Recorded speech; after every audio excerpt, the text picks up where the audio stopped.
Ave Maria, cheia de graça, o Senhor é convosco. Bendita sois vós entre as mulheres e bendito é o fruto do vosso ventre, Jesus. Santa Maria, Mãe de Deus, rogai por nós, pecadores, agora e na hora de nossa morte. São José, Rogai por nós. em nome do Padre, do Filho e do Espírito Santo. Amém. Podem sentar. Falamos também sobre a importância, né, da vida dos santos. Por isso que temos sempre esse trabalho de divulgar, né, a vida desses grandes homens de Deus, mulheres também santas, né? E estamos sempre falando sobre os santos, né? Eu me converti também lendo a vida dos santos e me decidi entrar em religião graças a vida dos santos. Então sempre divulgo, né? Graças a Deus, a Nossa Senhora e os santos, né? Pude me decidir inclusive pela vocação religiosa, né? Então é importante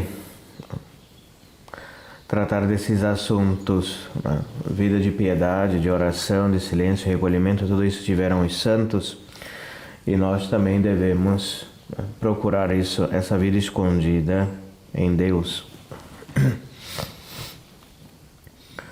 Ontem falamos também sobre a vida do Santo Inácio, que abandonou também o mundo para seguir a religião, a Deus, e fundou uma grande congregação, né, dos jesuítas, a Companhia de Jesus, que durante muitos séculos defendeu o papado romano pontífice. São Roberto Bellarmino, por exemplo, cardeal, doutor da igreja, foi jesuíta e foi quem mais defendeu, né, o papado contra os hereges, e até hoje nos dá luzes com relação à crise da igreja. Então hoje vamos ver breve um resumo da vida de Santo Inácio de Loyola. Este santo seguiu primeiro as armas e ficou mortalmente ferido na guerra. Era um combatente, era das Forças Armadas, e durante uma batalha ou outra ficou gravemente ferido. Lendo por acaso uns livros piedosos, tal impressão lhe fizeram que desprezou o mundo com todas as suas vaidades e entregou-se de todo a Deus. Então, durante o tempo que ele ficou no hospital lá de campanha, lhe ofereceram alguns livros, né, que ele estava ali sem fazer nada. Então, esses livros influenciaram muito ao Santo Inácio, inclusive para deixar o mundo, e converter-se para Deus. Temia muito as tentações carnais, porém Nossa Senhora lhe apareceu com o seu menino Jesus, e desde então ficou inteiramente livre. Sobretudo os militares, que já não têm muito boa fama, né, com relação, né, aos pecados da carne. Então também Santo Inácio sofreu muito com isso e rezava muito pedindo a Nossa Senhora que o livrasse dessas tentações, e um dia Nossa Senhora lhe apareceu e ficou, né, inteiramente livre dessas tentações.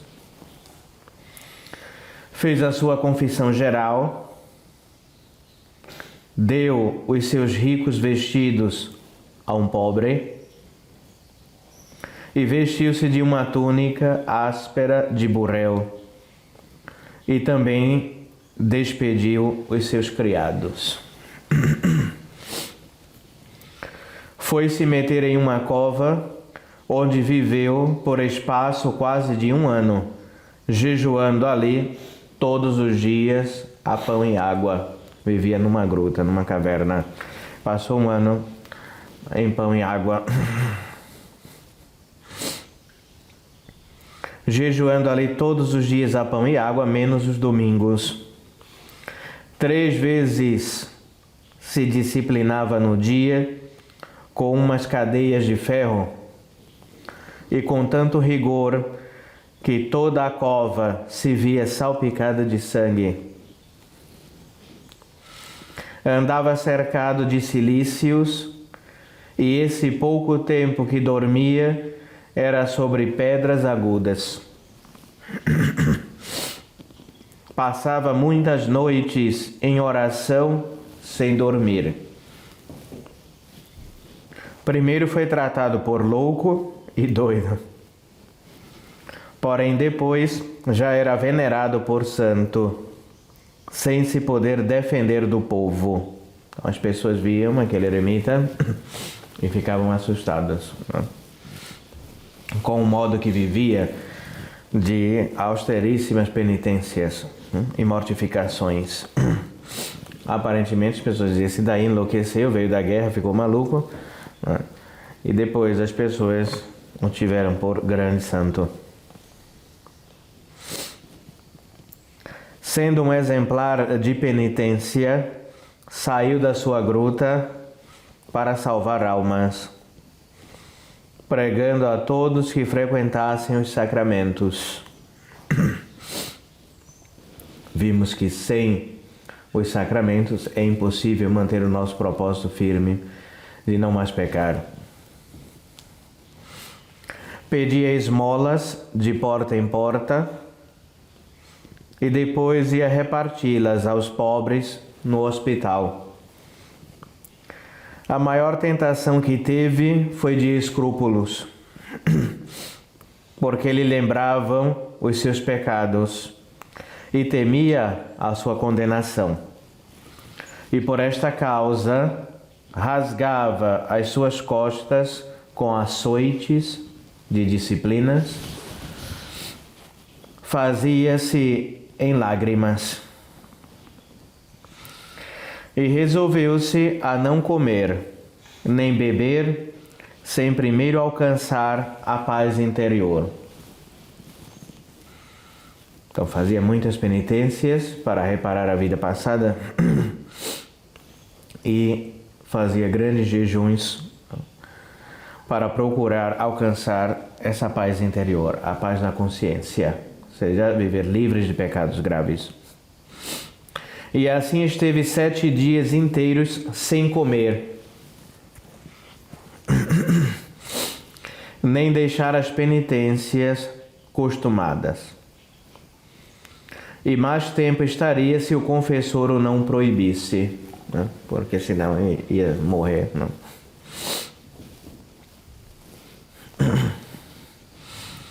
Passada esta tormenta, veio então sobre sua alma uma torrente de consolações e favores divinos. Andava todo transportado em Deus. Algumas vezes foi visto com as mãos levantadas e os olhos no céu, suspenso na altura de 12 palmos, e com tais resplendores de luz que ninguém podia suportar. Tinha também grandes êxtases místicos. Só em 8 meses lhe apareceu Jesus Cristo e Nossa Senhora mais de 30 vezes, e demorava-se com eles horas inteiras. Em certa ocasião, estando a ouvir a missa, ao levantar a hóstia consagrada, viu perfeitamente a Jesus Cristo, e com as suas chagas muito resplandecentes. Tinha este santo muitas luzes divinas, e compôs um livro de exercícios espirituais, livro admirável, e então, sem ter estudado. Era um militar e depois passou muitos anos na penitência. Não era uma pessoa letrada, não tinha doutorado em teologia, nada, como grandes outros santos, não? E escreveu esse livro admirável dos exercícios espirituais somente por essas locuções interiores, por essas visões místicas que teve de Nosso Senhor e Nossa Senhora.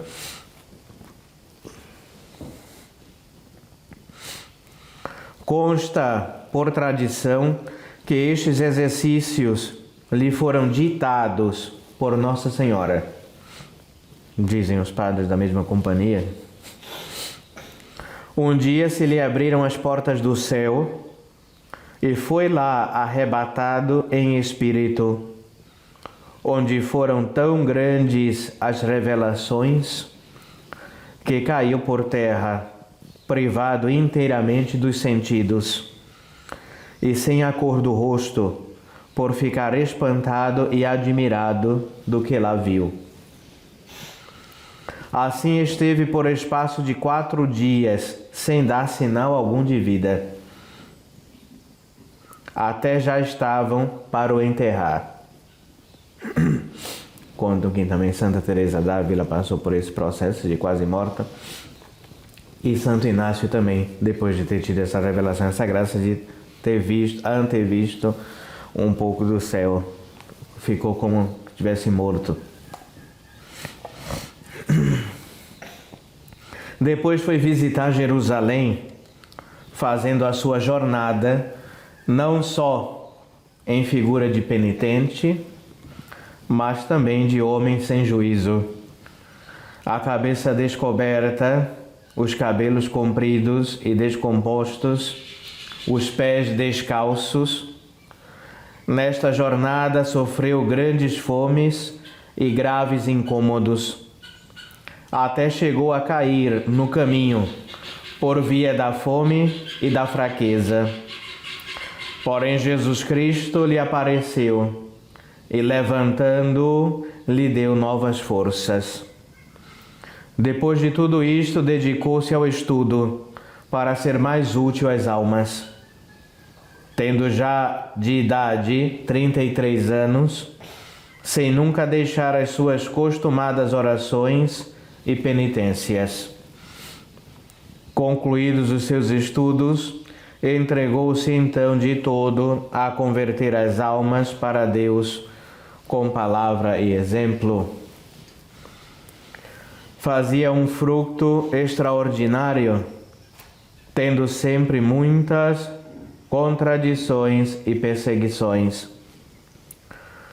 Por 2 vezes foi preso e por outras 2 injustamente acusado ao tribunal da Inquisição. Por outra vez lhe saíram 2 homens para o matar. Porém ambos foram impedidos por virtude divina, ficando um com o braço imóvel, sem poder manejar a espada, e o outro, com a espada desembainhada, ouviu uma voz que lhe disse: "Que queres fazer? Aonde vais?"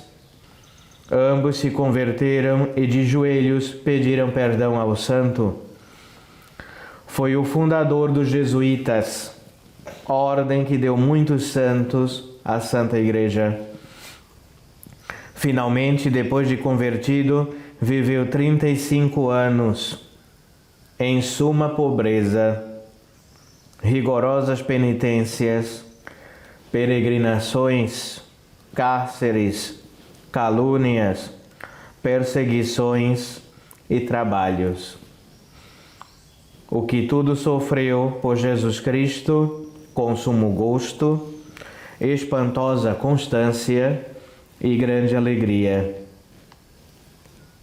Ora, imitai-o, meus irmãos, sequer em algumas coisas. Sofrei também tudo por Jesus Cristo. Sofrei uma má palavra que vos digam, um testemunho falso que vos levantem, uma injúria que vos façam, a fome, a sede, o frio, uma dor ou um trabalho que tenhais.